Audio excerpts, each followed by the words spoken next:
Hello, everyone. Happy Thursday to you all, and thanks for joining me today.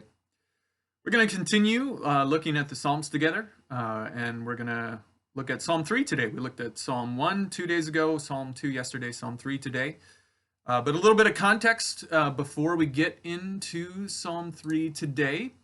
If you have your Bibles open to Psalm 3, you'll notice at the beginning of the psalm, there's a little notation that this is a psalm of David when he fled from his son Absalom.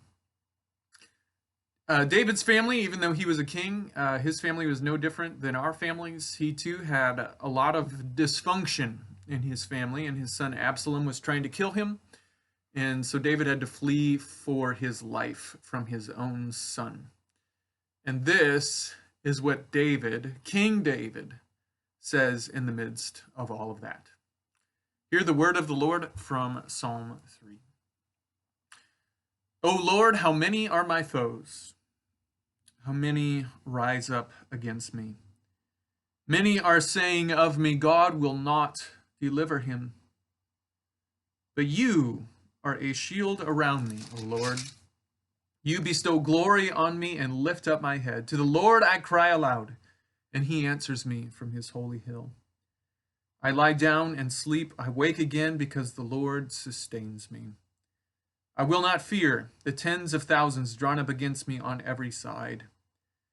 Arise, O Lord, deliver me, O my God. Strike all my enemies on the jaw, break the teeth of the wicked. From the Lord comes deliverance. May your blessing be on your people. This is the word of the Lord. Thanks be to God. Now, obviously, our situation and what we're going through right now is very, very different than what David is going through here in Psalm 3. But I think that every human being can identify with that sense, that conviction that we are surrounded by enemies, that we are overwhelmed by the difficulty around us, that we're on the run from our problems, that life isn't what we want it to be, and we're trying to find safety. And for me, I can't imagine what a dark feeling it must have been for David, the great King David, to be chased from his kingdom, chased from his home, chased by his own son. King David is on the run.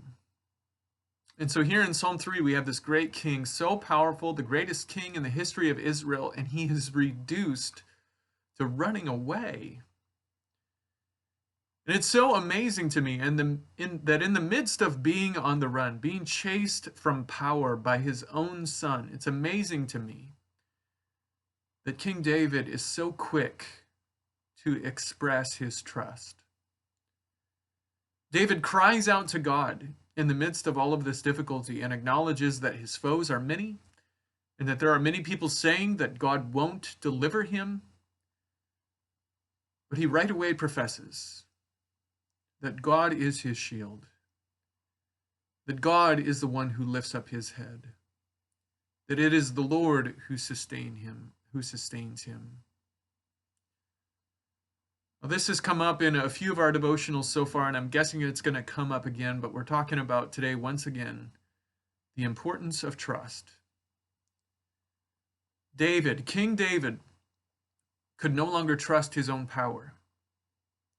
He couldn't trust his own authority. He couldn't trust his own family. He couldn't trust his own son. He couldn't trust his riches, his wisdom, his legacy.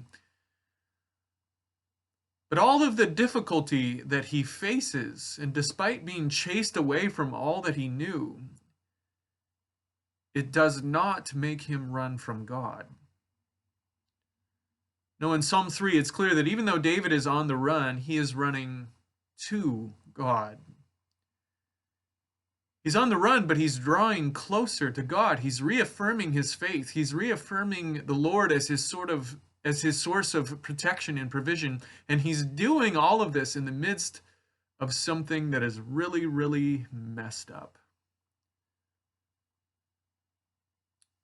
Are we doing the same today? Notice here that David doesn't ignore his struggle when he's talking to God. He doesn't pretend that everything is okay. but he does profess his trust. And so we have to ask ourselves today, in the midst of our difficulty, are we running to God? Are we quick to profess our trust? Are we quick to profess our faith in him, reaffirming him as the source of our protection and our provision and our sustenance? And are we doing this in the midst of something that is pretty messed up? The Psalms are models of how we as the people of God are to worship and how we are to pray. And so I want to invite you to pray today, to profess your trust, to acknowledge to God that what we're going through is not fun. Acknowledge that we have this enemy that we're facing right now, but also acknowledge that he is your shield, that he is your provider, that he is the one who would deliver us. That masks are important, social distancing is important, precautions in medicine and governance, all of these things are important. But that above all of the things that this world uses to protect us, ultimately it is God who protects us. It is God who sustains us, and it is God who will deliver us. People of God, may the Lord be with you.